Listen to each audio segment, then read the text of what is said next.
Ang balita ngayon ay mukhang ito raw Zamboanga Valientes ay interesado na bilhin itong Terra Firma Jeep pagkatapos na hindi matuloy yung pagbenta dito sa Star Horse Shipping Lines.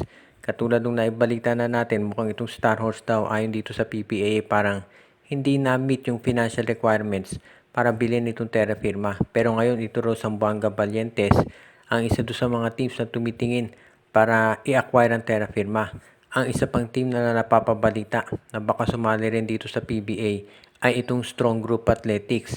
Siguro naman kilala na ninyo kung sino itong Strong Group. Yan yung nagpapadala ng mga PBA ng mga teams natin, mga Philippine teams dito sa mga international tournaments, particular na sa Dubai. At kadalasan na kinukuha nito mga dating NBA players at yung mga Japan B-League players natin, katulad nila Dwight Ramos, sila Kiefer Ravena at iba pa. So ibig sabihin, malalim ang bulsa nito at kaya nitong magpondo ng mga PBA teams. Ang isa pang maganda dito sa Strong Group Athletics, wala itong produkto na magiging karibal ng mga products dito sa PBA. Kaya hindi magiging problema ang pag-approve dito. Kaya sa tingin ko, kung talagang seryoso itong Strong Group na mag-apply dito sa PBA, madali ito na maaaprubahan dahil mukhang maganda naman yung magiging sitwasyon nito. Ibig sabihin, magiging madali yung proseso. Kaya sa tingin ko, pwedeng-pwede itong Strong Group Athletics dito sa PBA. Kaya ngayon, ang aabangan na lamang kung alin ang bibili niya. Kung itong Terra Firma, Blackwater o yung Northport Batangier. Actually, kahit alin dyan sa mga tatlong teams na yan ay dapat nang mawala talaga dito sa PBA. Dahil sabi nga nila, nagiging parang hindi na maganda ang tingin ng mga fans dito sa liga dahil nga dyan sa mga farm teams. Kaya kung mapunta itong Strong Group Athletics, at least sigurado ang mga fans na ito talaga ay seryoso na maglalaro at managlalaban.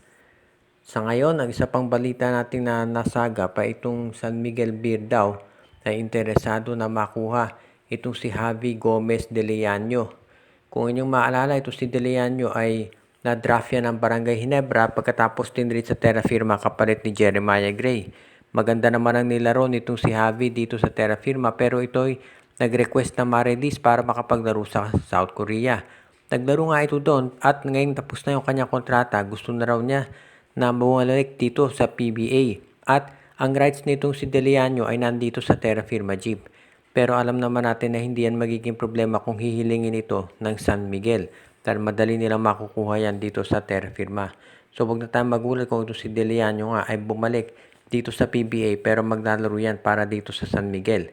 Pwedeng yan ang makuha ng San Miguel just in case nga na hindi nila makuha to si Arvin Tolentino dahil baka si Tolentino dalhin either dito sa Magnolia o kaya naman ay dito sa Barangay Ginebra. So yan ngayon ang ilan sa mga bagay na pinag-aaralan daw mabuti nitong SMC. Kung ito bang si De Leaño ay dadali na dito sa San Miguel para siya yung maging talagang stretch 4 nila. Dahil hanggang sa ngayon wala pa talaga ang San Miguel na pumalit dito sa pwesto nitong si Arwin Santos bilang stretch 4. Kaya pwedeng-pwede itong si Javi Gomez de Leaño. Sigurado naman na kahit si Jeron Teng lang ang ipalit dyan, ay pwede na para dito sa Terra Firma. Kaya siguradong magiging bagay ditong si De Leaño dito sa San Miguel. At alam din naman natin na itong Terra Firma ay hindi magdadalawang isip na mag-trade talaga ng mga top players nila dito sa SMB. Dahil sa totoo lang, ganyan naman talaga ang gawain nila. Kaya good news ito para sa fans ng San Miguel. Kung sakasakali nga na itong si De Leaño ay talagang mag-express ng interest na bumalik na dito sa PBA at maglaro dito dahil sigurado sa SMC pa rin ito babagsak. Samantala naman itong Barangay Ginebra ayon dito sa mga reports ay talagang lalong naging interesado dito kay Kai Balungay dahil sa ganda ng nilalaro nito. Kahit na natalo itong Phoenix Fuel Masters dito sa Magnolia Chicken Templados kagabi doon sa out of town game ng PBA. Naka-double-double ito si Kai Balungay at lumalabas na kung ano talaga ang capability nito at parang yan ang dahilan kung ba't maraming naniniwala na ito na talaga yung magiging sabihin na nating face of the franchise nitong Phoenix Fuel Masters. Pero mukhang gusto raw ito na kunin ng Barangay Ginebra. At parang yan nga ang dahilan kung ba't maraming naniniwala na bibigyan ng malaking offer ng Ginebra itong Phoenix para makuha itong si Kai Balungay. Ang ganda talaga ng nilalaro ng 6'7 forward center at parang yan talaga ang hinahanap ngayon nitong lineup ng Barangay Ginebra, yung ganyang tipo ng player na pwedeng tumulong dito kay Troy Rosario. At sabi nga ng iba, baka daw po pwede na Jamie Malonzo for Kay Balungay o kaya Jeremiah Gray for Kay Balungay. Dahil ngayon marami talaga nagtitake notice dito kay Balungay. Maganda talaga ang prospect nito kaya nga ang taas nito nung kinuha sa draft. Pero ngayong conference na ito lamang talaga lumalabas yung husay ng kanyang performance. At ang sabi nga nung iba, kinakailangan daw talaga na itong lineup nitong Barangay Ginebra ay maging mas malakas para makasabay dito sa TNT tropa at parang ganyan nga mangyayari dito kung sakasakali na makuha nila itong si Kay Balungay. Kaya ang tanong na lamang, papayag nga kaya itong Phoenix Jewel Masters to sa ibibigay na kapalit ng Barangay Ginebra. Ang sabi ng iba, baka daw itong si Jamie Malonzo, pero baka naman ang gawin ng Ginebra ay subukan na i-lowball muna itong Phoenix at ang i-offer nila ay itong si Ben Adamos.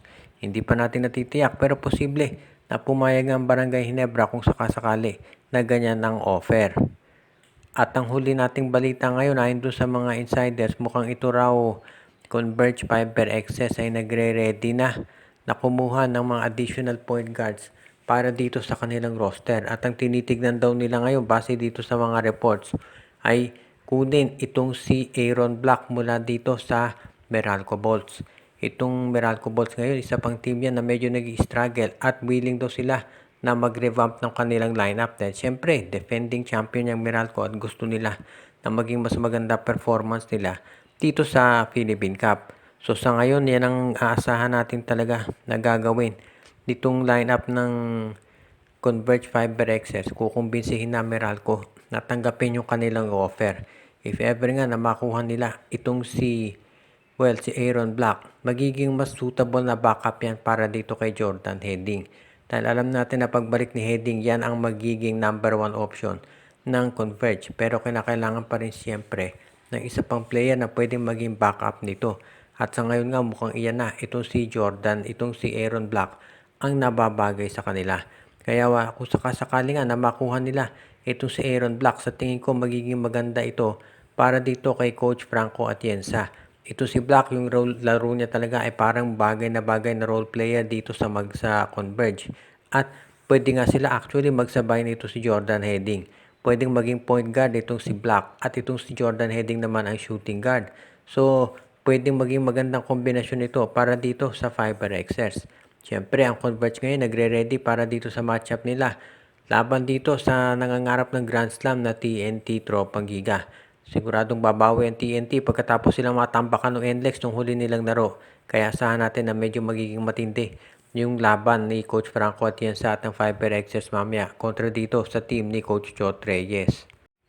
Shoutout kay Ireneo Salangsang, kay Dexter Domer, Enju, Michael D, Anthony Alon, Malyari Mascareñas, Dalmacio de Guzman, kay Katsakino Dukusin, RG Bueno at Dalina family, Joshua Giray, Espeo at Rosales family, Neil Ora, Romeo Conchada at ang iba pa nating taga-subaybay.